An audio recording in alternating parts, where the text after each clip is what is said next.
A Maria. Vende lá. 10 horas e 27 minutos. Daniela Alencar já está aqui no estúdio.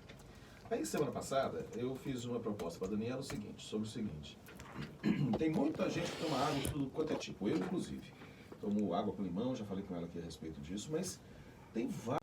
Nós temos água de berinjela, já ouvi falar de água com quiabo, água de limão, água com limão, água com vinagre e mel, e vai por aí afora. Primeira pergunta, isso faz bem? Bom dia, Cacá. Bom dia de volta, Lê, agora Bom de manhã. dia, Dani, de volta, agora de volta. Bom dia aos ouvintes. Então, algumas pessoas, elas têm dificuldade na ingestão de água, né? E uma das dicas que eu dou no consultório mesmo é colocar umas folhinhas de hortelã, umas rodelinhas de gengibre, né? Umas rodelas de limão, de laranja, para dar uma aromatizada na água, fazer aquelas águas meio aromatizadas para melhorar a ingestão. Então, sendo assim, não tem problema nenhum. Onde mora o problema? Quando a gente acha que a água com berinjela, água com quiabo, água com babosa, né? Com aloe vera. Tem água com babosa? Tem, que as pessoas fazem, né? Não é que ela seja ruim, mas não dá pra colocar nela uma esperança de tomo água e com limão de manhã em jejum, aí chega no almoço eu como errado, como fritura, como doce após o almoço, não faço exercício físico, sedentário e achar que isso aí vai fazer um milagre na vida. Mas faz bem? Por exemplo, vamos uma por uma. Água com limão de manhã. Então, água com limão, o limão em si, ele tem a pectina, que é uma fibra, então ela vai ajudar no intestino. Ela vai melhorar essa questão da vitamina C, né? Então, ela aumenta a imunidade também. Ela vai melhorar a questão da saciedade pela presença de fibras. Então, assim, se você não tem nenhuma restrição como úlceras, gastrite, não tem problema nenhum. Eu peço até para usar água morna. É isso que eu ia te perguntar, morna ou natural? Morna ou natural, não tem problema. O ideal é não consumir ela gelada de manhã, porque o nosso estômago, ele tá com uma temperatura. E aí acaba sendo ruim ele ter que aumentar igualar a temperatura, abaixar essa temperatura devido à água gelada. Mas não tem contraindicação se você não tiver essas doenças gástricas. O ideal é ter o acompanhamento nutricional. Mas a água com limão, tem muito paciente que utiliza justamente para poder aromatizar a água, né? Mas ela tem benefício sim, para aumentar a imunidade, melhora a questão intestinal, porque ela ajuda nessa eliminação de toxinas, né? E aí também melhora a imunidade, dá mais saciedade. Água com berinjela. O que a gente ouve falar demais, né, Daniela, é assim. Porque eu me lembro há um bom tempo atrás que alguns estudos, aliás, depois eu vou te pegar de surpresa, eu acho, porque eu vi um estudo hoje, curiosíssimo, e que vai contra tudo aquilo que sempre se falou. Mas a gente trata disso no final do programa. E pode ser o tema do próximo programa. Mas é porque algum tempo atrás, eu, por exemplo, vi uma reportagem que elogiava terrivelmente a berinjela como algo que combatesse colesterol. Então, a partir daí, as pessoas começaram a tomar água com berinjela para combater colesterol e também emagrecer. Tem alguma eficácia? Essas coisas são comprovadas? Tem alguma comprovação científica disso? Então, a água com berinjela, não existe comprovação científica para a ação dela. O que eu utilizo muito? A farinha da berinjela, que você encontra facilmente nessas lojas de produtos naturais. Devido a ela ter uma quantidade muito boa de fibras, o que a fibra ela faz? Ela forma um gel que ajuda a eliminação dessa gordura, tá? Ela consegue equilibrar mais a glicemia, então para quem tem diabetes, né, ou tá com uma pré-diabetes, ela é ideal, né, porque ela consegue equilibrar mais essa glicemia. Ela é muito boa para poder dar saciedade, então as pessoas acabam melhorando, né, diminuindo essa ingestão. Ela melhora o fluxo intestinal, então acaba eliminando mais gordura, mais toxina, né? Então, ela tem esses benefícios, mas muito mais derivado às fibras, né? Fora as outras vitaminas e minerais, né? Ela tem antioxidantes, tem antocianinas, que vão melhorar toda essa questão, mas está muito mais relacionada ao consumo da berinjela em si do que da água de berinjela. Sim. A gente sabe que a água de berinjela, ela vai ter nutrientes, mas não tão específicos quanto a berinjela em si, né? Você comer o legume. Tá. Água com vinagre de maçã. Então, o vinagre de maçã, ele está sendo muito falado, né? O ácido acético, né, que é o que compõe, né, o vinagre de maçã, ele melhora o metabolismo de carboidratos, né? Então, para quem tem diabetes, estudos estão mostrando já que ele melhora a ação da insulina, que é quem vai levar esse açúcar para dentro da célula. Então, ele está sendo muito utilizado pela conseguir metabolizar melhor o carboidrato, eliminar melhor o carboidrato, né? Essa questão da diabetes. Tem alguns estudos que falam também sobre o controle da pressão arterial com consumo de vinagre de maçã. Então, eu sempre recomendo 2 colheres de sopa em 1 litro de água. Certo. E aí, o ideal de todo, isso aí acaba não sendo uma regra. Não é que toda farinha de berinjela vai conseguir controlar quem tem diabetes, quem tem colesterol alto, assim como o vinagre. O ideal é sempre ter uma orientação. Porque a gente fala, nossa, ouvi na rádio a Nutri falando que vinagre de maçã é bom. Aí toma 5 litros de vinagre de maçã achando que vai... E não é assim, né? Tem as quantidades adequadas. Mas quando você fala contra alguma coisa, quase vira lei. Tem um amigo meu, Custódio, que de vez em quando nos ouve aqui, mas nesses horários, às vezes, ele ainda está caminhando. Mas o Custódio, dias atrás, falou, rapaz, a partir do momento que a Daniela falou que não podia se tomar leite em caixinha, eu parei de tomar leite. Mas isso tem acontecido bastante, viu?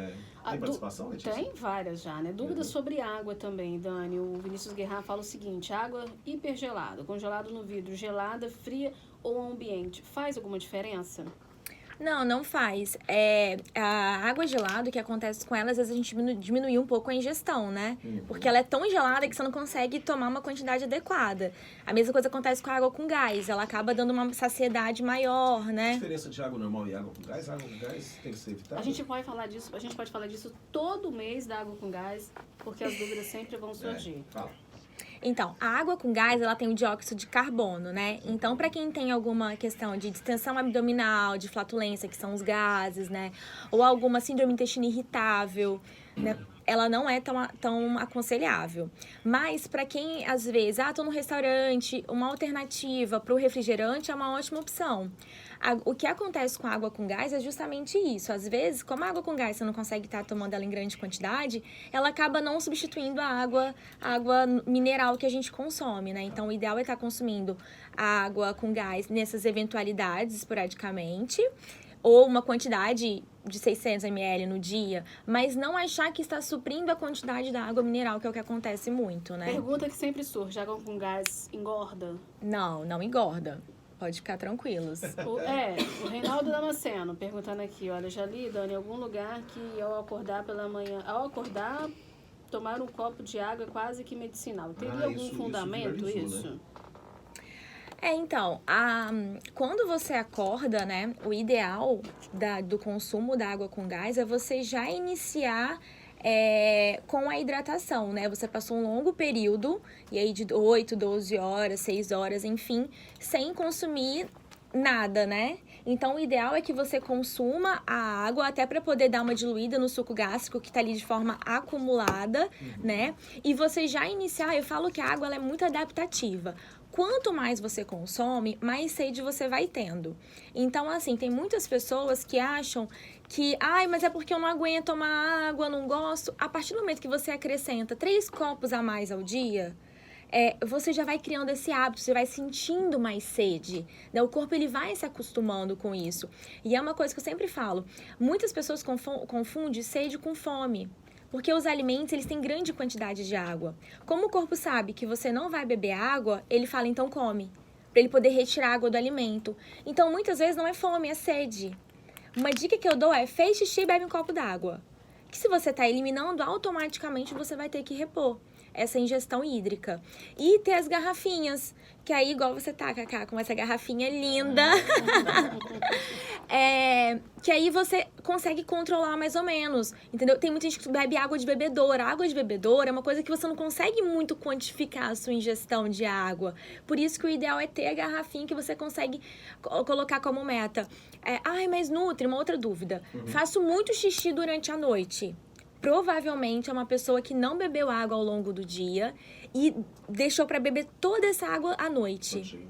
Quando chega em casa. E aí acaba passando a noite inteira. Esse é o caso, Ju. Eu sou ao contrário, viu? Eu evito tomar água à noite justamente para não levantar Porque o Durante uma sono, noite atrapalha porque meu o sono ele é muito importante, né? Quanto Sim. melhor você tiver uma qualidade de sono, mais disposto você vai acordar, menos ansioso. Então, assim, é importante você conseguir diluir essa quantidade. Eu já até falei uma outra coisa aqui no programa e eu vou repetir.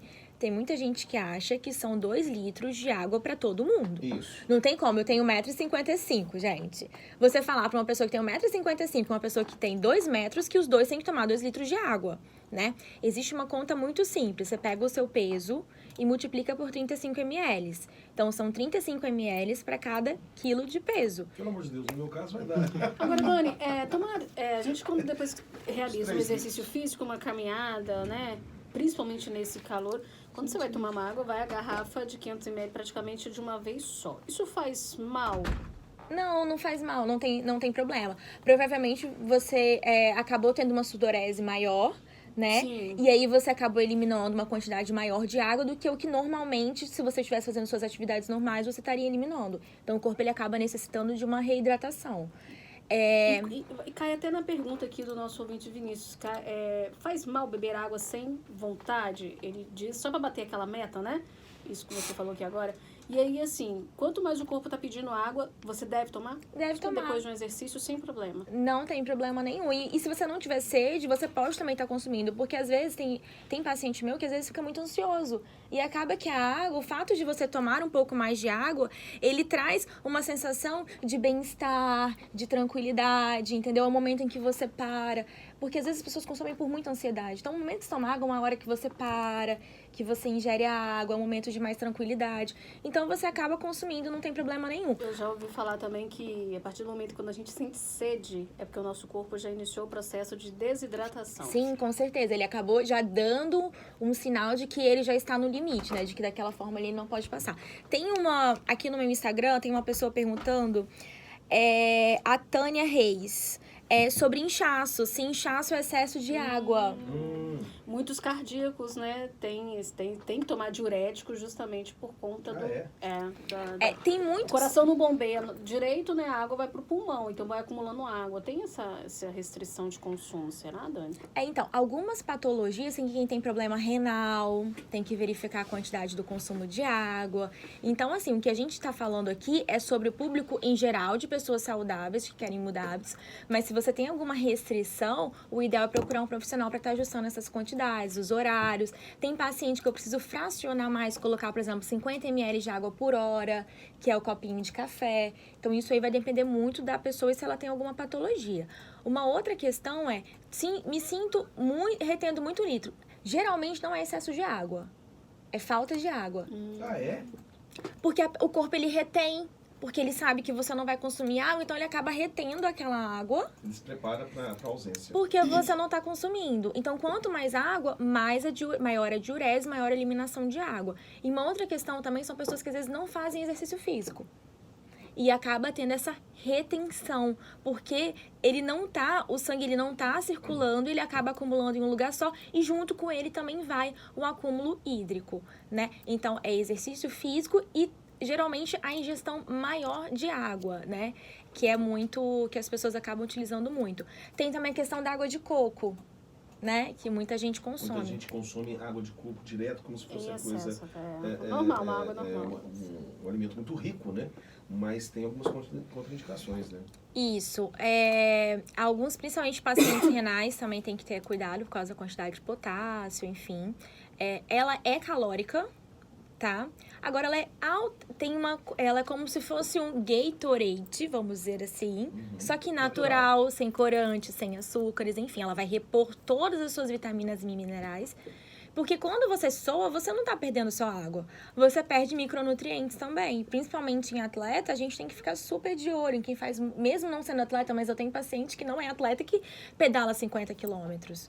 Né, 100 quilômetros aí. Então, assim, até pessoas que correm... Eu tenho um paciente que não é atleta que corre 40 km, né? Então, assim, faz o desafio Anchieta. Então, são pessoas que você precisa ficar de olho, porque na hora no suor e na urina, você não só elimina água, você elimina micronutrientes também. E aí é onde entra a água de coco, que é muito rica nesses micronutrientes. Entendeu? Entendi. Tem mais perguntas, mais participação aqui de Mas, ouvintes. rapidinho, Lê, mas ela não substitui a água normal, não. E ela também é calórica, então em excesso acaba sendo ruim também. Tá. Tem a contribuição aqui do nosso ouvinte William. Ele fala, Dani, qual seria a alimentação ideal para o café da manhã para quem precisa emagrecer? Entrou no assunto que eu ia trazer aqui agora. Nossa, aí é assunto até para programa, né? Pois é, olha só, eu levei um susto. Eu vou talvez passar para a Dani, porque é um texto que está em inglês. E eu me deparei com esse texto hoje pela manhã. Um texto publicado ontem. Eu até postei esse texto no Facebook. Dizendo o seguinte, e falei, por isso que eu falei que para a Dani estava pegando ela aqui de surpresa, porque possivelmente ela não tenha lido esse texto. Mas esse texto diz o seguinte, que ao contrário do que se convencionou afirmar, o café da manhã, aquele café da manhã, é bom a gente lembrar, se não me engano esse texto é americano, café da manhã norte-americano, é um café da manhã que é muito mais, digamos, proteico e gorduroso do que o nosso. Mas de qualquer forma, esse texto diz o seguinte, que não é tão importante assim quanto sempre se falou, e que ele é resultado, em grande parte, de uma grande campanha publicitária que teria sido feita pelas empresas de cereais. Por isso que eu falei, eu não vou pedir nem para a Dani comentar aqui agora, porque esse texto é recente, coisa que saiu ontem e que saiu ontem na imprensa americana. Eu compartilhei, inclusive, aqui no meu Facebook. Então, esse detalhe eu acho que a gente podia, talvez, falar a respeito dele na semana que vem. O que acontece, algumas pessoas elas não sentem fome pela manhã.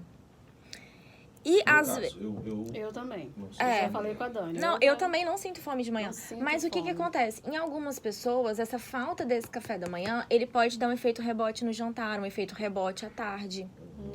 Então, para alguma pessoa... Lembrando que um efeito rebote dá mais fome, né? Você vai comer... Aí você não come de manhã, mas quando chega à tarde, aquela hora que no final da tarde, que é o horário que todo mundo sente mais fome, a maioria das pessoas, no final da tarde. E às vezes, você conseguindo equilibrar isso de manhã, você consegue manter mais isso ao longo do dia, tá?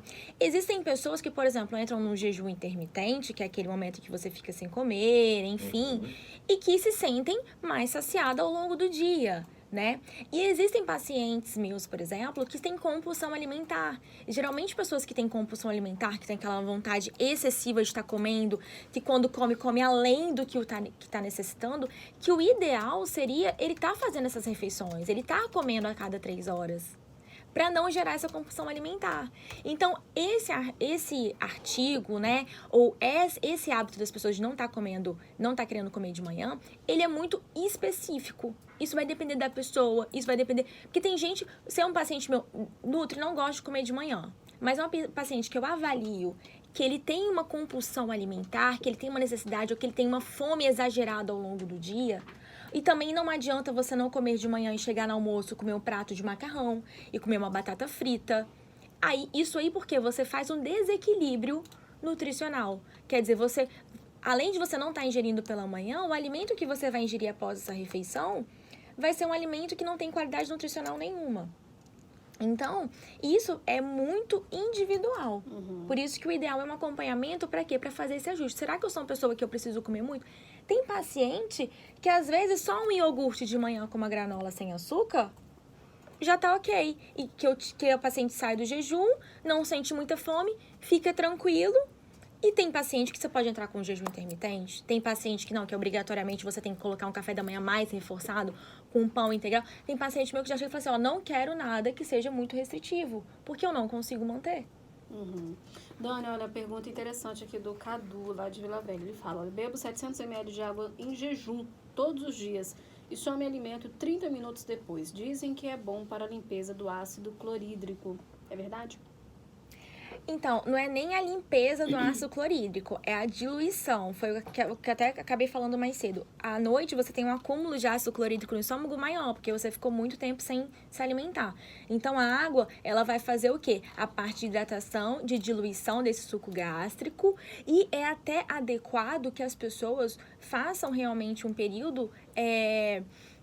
noturno mesmo, por isso que a gente tem que ter muito cuidado com aquelas pessoas que abrem a geladeira durante a madrugada, porque esse período da noite sem estar ingerindo nada, é bom para o corpo ele se regenerar, é bom para o nosso intestino ele se readequar, entendeu? Então, é adequado sim, não tem problema nenhum. Tem gente que tem esse hábito e eu acho super válido, porque você já inicia com um alimento que é super puro, com um alimento que vai fazer essa diluição aí do suco gástrico, que vai ajudar a eliminar essas toxinas aí, vai fazer essa purificação. Tem mais também aqui participação do Alcione, Dani. Olá, Cacá e Letícia. Daniela, bom dia. Você está falando assim que tem gente que não sente fome de manhã.